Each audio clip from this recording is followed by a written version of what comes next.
Good morning everyone. मैं doctor Archana Singh फिर से एलएनटी महाविद्यालय के ऑनलाइन स्टूडियो से जुड़ चुकी हूँ। प्रीवियस क्लास में मैंने डिस्कस किया था, आप लोगों को याद होगा कि भारतीय संविधान के अंतर्गत उसकी विशेषताएं क्या है, मतलब जो संविधान है, कॉन्स्टिट्यूशन, इंडियन कॉन्स्टिट्यूशन बना हुआ है, वो किन किन विशेषताओं को लेकर बना हुआ है। तो उन विशेषताओं में मैंने चर्चा किया था कि भारतीय संविधान एक डेमोक्रेटिक कंट्री है, या उसकी कॉन्स्टिट्यूशन का जो स्वरूप है वो लचीला भी है, परिवर्तनशील है, कठोर भी है, और साथ ही साथ भारत का जो संविधान है एकात्मकता की विशेषताओं को भी ग्रहण किया है, संघीय व्यवस्थाओं को भी लिए हुए है, संसदीय शासन व्यवस्था है, मौलिक अधिकार, मौलिक कर्तव्य, नीति निर्देशक तत्व, तमाम ऐसी बातों पे हमने डिस्कस किया था। और हमने ये भी बताया था कि जो भी विशेषताएं इंडियन कॉन्स्टिट्यूशन के अंतर्गत आपको मैं बता रही हूँ, वो आपको पृथक रूप से, विस्तृत रूप से इसके बारे में जानकारी मिलेगी, क्योंकि आपके सिलेबस में मौलिक अधिकार के बारे में बृहद रूप पे चर्चा की गई है, नीति निर्देशक तत्व के बारे में चर्चा की गई है, और साथ ही साथ आपके मौलिक कर्तव्य के बारे में भी चर्चा की गई है। आज मैं जिस टॉपिक के बारे में डिस्कस करूंगी वो टॉपिक है मौलिक अधिकार, यानी फंडामेंटल राइट्स। फंडामेंटल राइट्स जो है, माना जाता है कि भारतीय संविधान के अंतर्गत ये आपको मौलिक अधिकार प्रदान किए गए हैं। जब हम फंडामेंटल राइट्स की बात करते हैं तो हमारे माइंड में एक सवाल आता है कि ये मौलिक, यानी मौलिक या अधिकार क्या है, तो इसको मौलिक अधिकार क्यों माना गया है, या मौलिक अधिकार की हमें क्यों आवश्यकता पड़ी है। क्या मौलिक अधिकार इंडियन कॉन्स्टिट्यूशन के अंदर जो इसका प्रोविज़न किया गया है प्रत्येक नागरिकों पे वो लागू होता है, ये नहीं या नहीं। इन सारे प्रश्नों के जवाब आप लोगों को आज इस क्लास के माध्यम से मिलेंगे। और एक इम्पॉर्टेंट चीज़ मैं बताना चाहती हूँ, बात बताना चाहती हूँ कि जो भी ऑनलाइन स्टूडियो के माध्यम से आप लोगों को जो भी पढ़ाया जा रहा है, तो किसी भी टॉपिक के बारे में जो चर्चा की जा रही है वो एक जैसे मान लीजिए फॉर एग्जांपल अगर मैं मौलिक अधिकार के बारे में आपको बता रही हूँ, तो मौलिक अधिकार को का एक फ्रेमवर्क क्या होगा, यानी किन किन बातों को आपको मौलिक अधिकार के अंतर्गत पढ़ना है, इसकी एक रूपरेखा हम इस ऑनलाइन स्टूडियो के माध्यम से आपको प्रोवाइड करते हैं।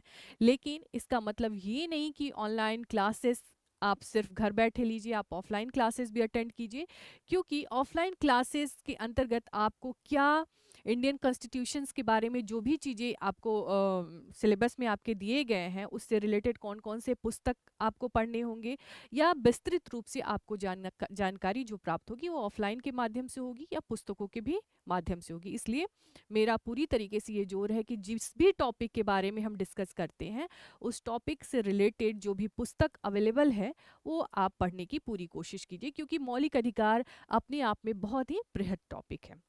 तो अब हम चर्चा करेंगे कि ये मौलिक अधिकार है क्या। मौलिक, जैसा कि नाम से ही जुड़ा हुआ है कि मौलिक, मौलिक का क्या मतलब होता है, यानी बुनियादी, जो बेसिक रूप से, यानी जो जिसके बिना हम जिस ढांचे के बिना या जिस बुनियाद के बिना, जिस आधार के बिना कोई चीज़ें खड़ी नहीं हो सकती हैं। और अधिकार का क्या अभिप्राय हुआ।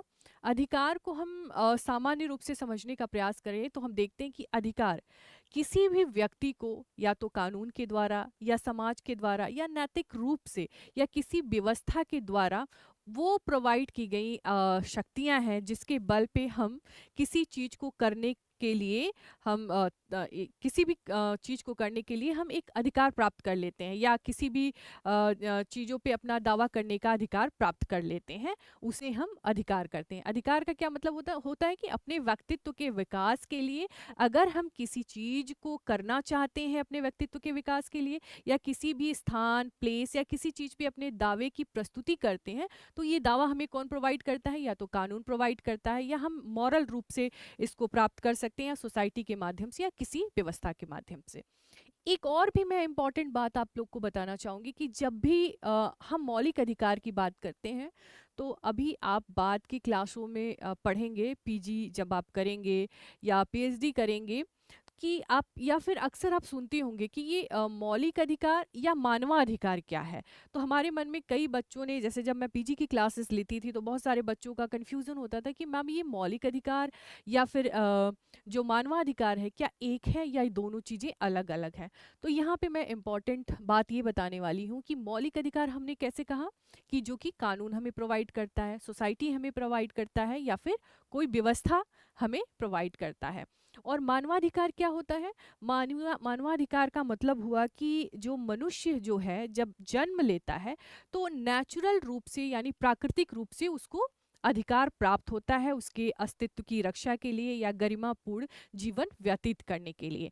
मौलिक अधिकार के साथ आपको कानून का सपोर्ट मिल जाता है, यानी ये कानून के द्वारा प्रोवाइड किया जाता है या फिर संविधान के द्वारा प्रोवाइड किया जाता है। जबकि जो आपका मानवाधिकार है एक मॉरल कॉन्सेप्ट है, यानी आप नैतिकता के आधार पे किसी व्यक्ति को मानते हैं कि इसके जीवन की सुरक्षा का अधिकार उसको होना चाहिए या उसके अपने व्यक्तित्व के गुणों के आधार पे सोसाइटी के अंतर्गत विकसित होने का उसको अधिकार होना चाहिए। यानी वो एक प्राकृतिक है। जब आप लॉक की थ्योरी पढ़ेंगे या फिर रूसो का कॉन्सेप्ट पढ़ेंगे, हॉब्स का की थ्योरी जब पढ़ेंगे बाद में, ये आप लोग को नया नाम लग रहा होगा, तो ये आपको क्लियर हो जाएगा। वो लोग भी क्या कहते हैं जब बात करते हैं नेचुरल राइट्स, जो मानवा अधिकार की हमने बात की, ये पहले प्राकृतिक अधिकार या प्राकृतिक कानून के रूप में हमारे पास मौजूद था। लेकिन जब यूएनओ ने 1948 में universal declaration of human rights की जब चर्चा की 1948 में, तो ये एक तरीके से मौलिक अधिकार एक हमारे लिए व्यापक रूप से वो प्राकृतिक अधिकार का ही एक तरीके से हम देखेंगे कि वो बदला हुआ रूप है, मॉडर्न यानी आधुनिक स्वरूप है। तो मूल अधिकार का मतलब, मौलिक अधिकार का मतलब हुआ कि इसके साथ आपको कानून संरक्षण प्रदान करता है इसके लिए। और मानवाधिकार का मतलब होता है कि एज अ ह्यूमन बीइंग होने के कारण आपको वो राइट्स प्रोवाइड होते हैं। तो इसमें कन्फ्यूज़न नहीं होना चाहिए। यहाँ पे हमने मौलिक अधिकार की परिभाषा हमने बता दिया। इसके महत्व के बारे में चर्चा की करें तो इसमें लिखा हुआ है कि मौलिक अधिकार नागरिकों को संविधान के द्वारा दिए गए अधिकार हैं। हमने चर्चा किया कि जब इंडियन कॉन्स्टिट्यूशन आप पढ़ेंगे तो इंडियन कॉन्स्टिट्यूशन के अंतर्गत आपको फंडामेंटल राइट्स प्रोवाइड किए गए हैं। ये स्वतंत्रता, समानता और गरिमा की रक्षा करते हैं। जैसे ये व्यक्ति की मतलब कि जो स्वतंत्रता है, कि जो फ्रीडम है, कि मनुष्य जो भी कार्य करना चाहता है, फॉर एग्जांपल जैसे कोई व्यक्ति कोई रोजगार करना चाहता है, कोई किसी तरह के क्या कहते हैं ऑक्यूपेशन, व्यवसाय को चुनना चाहता है, कोई भ्रमण करना चाहता है, कोई अपने विचारों की अभिव्यक्ति करना चाहता है, तो संविधान के द्वारा उसको इस तरीके से सुरक्षा प्रदान किया गया। उसकी स्वतंत्रता की रक्षा के लिए उसकी सोसाइटी के अंतर्गत या राज्य के अंतर्गत या समाज के अंतर्गत कैसे समानता, सभी व्यक्ति को इक्वल पोजीशन पे मानने के लिए हमें संविधान के द्वारा समानता का अधिकार प्रदान किया गया है। गरिमापूर्ण यानी कि हमारा जो एक अस्तित्व है, हमारी जो पहचान है, उस पहचान को हम कैसे बनाए रखें, इसके लिए भी संविधान के द्वारा हमें सुरक्षा प्रदान किया गया है। भारतीय संविधान के अंतर्गत भाग 3 अनुच्छेद 12 से 35 में मौलिक अधिकार का जिक्र किया गया है। मैंने आपको प्रीवियस क्लास में ही डिस्कस किया था कि भारतीय संविधान के अंतर्गत कितने भाग हैं, कितनी अनुसूचियां हैं, कितने आर्टिकल्स हैं। तो जब इन सभी के बारे में जब आप डिटेल रूप से पढ़ेंगे तो आपको मौलिक अधिकार के बारे में जानकारी मिलेगी कि मौलिक अधिकार भाग 3 में और आर्टिकल 12 से 35 के अंतर्गत इसका प्रावधान किया गया है। अब हमें एक सामान्य सा क्वेश्चन आता है कि हमें मौलिक अधिकार की क्यों आवश्यकता होती है। तो मौलिक अधिकार का यानी कि हमने जिक्र किया कि अपने व्यक्तित्व के विकास के लिए, अपनी इच्छा अनुसार कार्य करने के लिए, अपनी स्वतंत्रता के रक्षा के लिए, अपनी समानता को बनाए रखने के लिए, और साथ ही साथ सोसाइटी के अंतर्गत चाहे हम किसी भी कास्ट के हों, क्लास के हों, रिलीजन के हों, हमें इक्वल अपॉर्चुनिटी अपने व्यक्तित्व को विकसित करने के लिए मिलना चाहिए। इसीलिए संविधान के अंतर्गत मौलिक अधिकार का प्रावधान किया गया है। अब हम चर्चा करेंगे, इसको हम छोड़ते हैं। हाँ, एक प्रश्न अक्सर आता है, ये आपके ऑब्जेक्टिव क्वेश्चंस भी पूछे जाते हैं या फिर कभी-कभी डिस्क्रिप्टिव भी पूछे जाते हैं प्रश्न किया जाता है कि मौलिक अधिकार और सामान्य कानून या फिर साधारण अधिकार में क्या अंतर है, यानी मौलिक अधिकार और साधारण अधिकार में क्या अंतर है। तो मौलिक अधिकार हमने कहा कि संविधान के द्वारा संरक्षित होते हैं। संविधान के द्वारा संरक्षण का मतलब होता है कि कानून के द्वारा इनकी सुरक्षा प्रदान की गई है। जैसे फॉर एग्जांपल, अगर मान लीजिए आप अपने किसी भी विषय पे अपने विचारों को व्यक्त कर रहे हैं, फ्रीडम टू एक्सप्रेशन, तो उस एक्सप्रेशन पे कोई कंट्रोल नहीं कर सकता है, क्योंकि ये ऑलरेडी कॉन्स्टिट्यूशन के अंतर्गत आपको राज्य का नागरिक होने के नाते ये अधिकार दिया गया है कि अपने आप विचारों को व्यक्त कर सकते हैं, किसी भी प्रश्नों पे अपने विचार की अभिव्यक्ति रख सकते हैं। और जो आपका साधारण अधिकार होता है, ये सामान्य कानूनों से निकला होता है, यानी कि इसके लिए कोई कानूनी बाध्यता नहीं होती है और मौलिक अधिकार का हम न्यायिक समीक्षा के अधीन होते हैं। ये सब आप बाद में विस्तृत रूप से इनकी हम चर्चा करेंगे। अभी हम चर्चा करते हैं कि हमने कहा कि अनुच्छेद 12 से 35 तक मौलिक अधिकार की चर्चा की गई है। अब हम देखेंगे कि कौन कौन से मौलिक अधिकार हमें प्रदान किए गए हैं। अगर हम मूल रूप से भारतीय संविधान के अंतर्गत देखें, मौलिक अधिकार की अगर हम चर्चा करें, तो हमें मौलिक अधिकार जो था, हमें अभी तो हम 6 अधिकारों की चर्चा कर रहे हैं, 7 प्रकार के, यानी 7 प्रकार के मौलिक अधिकार प्रदान किए गए थे, जिसमें 44वें संवैधानिक संशोधन के द्वारा संपत्ति के अधिकार को निकाल दिया गया, जिससे अब जो मौलिक अधिकारों की संख्या हो गई है वे 6 हो गई है। पहला क्या है, इसको आप एक बार क्रॉस चेक भी कर सकते हैं।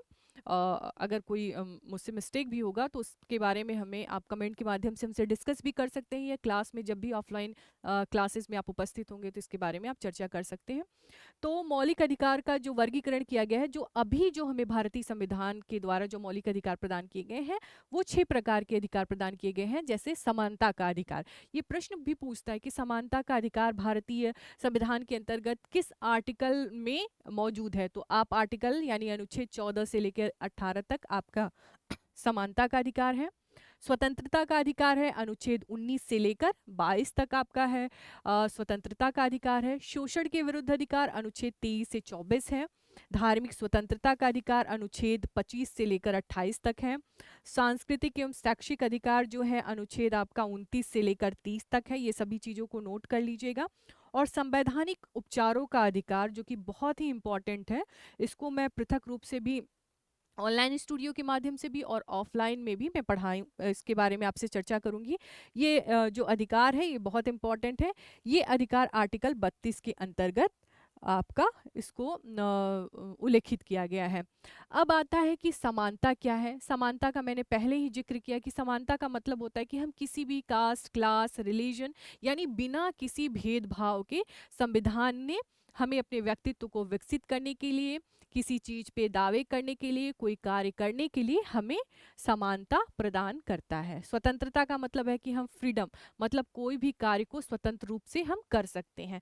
ये भी आप जब इसको थ्योरेटिकल पर्सपेक्टिव में देखने का प्रयास करेंगे तो स्वतंत्रता का कदाचित ये मतलब नहीं होता है कि जैसे अब मिल की थ्योरी आगे जब पढ़ेंगे ऑन लिबर्टी में, वो बहुत सारे फ्रीडम के अंतर्गत बहुत डिटेल रूप से उसकी चर्चा की है, तो मैं उसके बारे में बाद में डिस्कस करूंगी। स्वतंत्रता का मतलब होता है कि वो कार्य जिससे हमारे व्यक्तित्व का भी विकास हो सके और सोसाइटी में रहने वाले लोगों के भी व्यक्तित्व का विकास हो सके, और मेरी स्वतंत्रता के द्वारा किसी भी स्वतंत्रता का हनन ना हो। स्वतंत्रता का सकारात्मक अभिप्राय ये होता है। शोषण के विरुद्ध, यानी समाज में हम अगर हमारे साथ कोई भी एक्सप्लॉयटेशन होता है तो हम अपना संविधान के अंतर्गत प्रोविजन किए गए हैं, हम अपनी सुरक्षा के लिए शोषण के विरुद्ध अधिकार के लिए हम अपील कर सकते हैं न्यायालय में, या फिर न्यायालय में जा सकते हैं, चाहे सुप्रीम कोर्ट हो चाहे आपका हाई कोर्ट है। धार्मिक स्वतंत्रता का अधिकार का मतलब होता है हम चाहे किसी भी धर्म के हों, हमें अपने धर्म को मानने के लिए हमें स्वतंत्रता प्रदान किया गया। जैसे हिंदू है, मुस्लिम है, सिख, ईसाई, यहूदी, तो हमें ऐसा नहीं है कि हमें कोई कंपेल कर सकता है कि आप हिंदू धर्म को मानिए या मुस्लिम धर्म को मानिए, जैन धर्म को मानिए। हमें फ्रीडम दिया गया है कि हम अपने किसी भी धर्म के हों, हम अपनी धार्मिक स्वतंत्रता को सुरक्षित रख सकते हैं। सांस्कृतिक और शैक्षिक शिक्षा का अधिकार है, अपनी संस्कृति को संरक्षण करने का अधिकार है, और संवैधानिक उपचारों का अधिकार है। यहाँ पे हम इसको नोट कर लीजिएगा। समानता का अधिकार हमने कहा कि अनुच्छेद 18 14 से लेकर 18 तक है। तो आर्टिकल 14 में क्या है? कानून की समक्ष समानता। कानून की समक्ष समानता का क्या अभिप्राय होता है कि व्यक्ति चाहे वो बड़ा हो चाहे छोटा हो, एक सिंपल लैंग्वेज में मैं समझाने की प्रश्न कर रही हूँ, चाहे व्यक्ति किसी भी पोस्ट पे हो, चाहे सामान्य नागरिक हो, चाहे कोई अधिकारी हो, नेता हो, मंत्री हो, वो कानून की नज़र में इक्वल है। ऐसा नहीं है कि वो लीडर है या फिर शिक्षक है या सामान्य नागरिक है तो उसमें किसी भी तरह का डिस्क्रिमिनेशन नहीं है, भेदभाव नहीं है। एक आर्टिकल 14 कहता है कि हर व्यक्ति, हर नागरिक राज्य का कानून के समक्ष समान है। आर्टिकल 15 कहता है कि भेदभाव का निषेध, यानी कि हम किसी भी जाति, संप्रदाय, धर्म के हों, किसी भी हमें अपनी अपॉर्चुनिटी को या अवसर की समानता के लिए, अपने व्यक्तित्व के विकास के लिए हमारे साथ भेदभाव नहीं किया जा सकता है। आर्टिकल 16 कहता है अवसर की समानता, यानी हम शिक्षा के क्षेत्र में किसी भी चीज़ों को अगर हम करना चाहें, शिक्षा की ही बात नहीं है, अवसर का मतलब कि इक्वल टू अपॉर्चुनिटी का अधिकार दिया गया है। इसमें मतलब कहने का मतलब सभी व्यक्तियों को उनके व्यक्तित्व के विकास के अकॉर्डिंग अपने को विकसित करने का अवसर दिया गया है। आर्टिकल 70 कहता है छुआछूत का उन्मूलन, यानी हम किसी के साथ भेदभाव नहीं कर सकते हैं, किसी को ये नहीं कह सकते कि आप छोटे हैं, आप बड़े हैं, यानी हम सबको इक्वल संविधान के अंतर्गत इक्वल पोजीशन दिया गया है। आर्टिकल 18 क्या कहता है? उपाधियों का अंत। उपाधियों का अंत मतलब कि जो ब्रिटिश काल में हम लोगों को प्रोवाइड किया जाता था, राय की उपाधि, वो सारी उपाधि हमें क्या कहते हैं कि का अंत कर दिया गया। लेकिन जो भी जैसे सेना के द्वारा जो उपाधि दी गई जाती है या शैक्षिक संस्थानों के माध्यम से जो उपाधि दी जाती है उसको, उसका अंत नहीं किया गया है।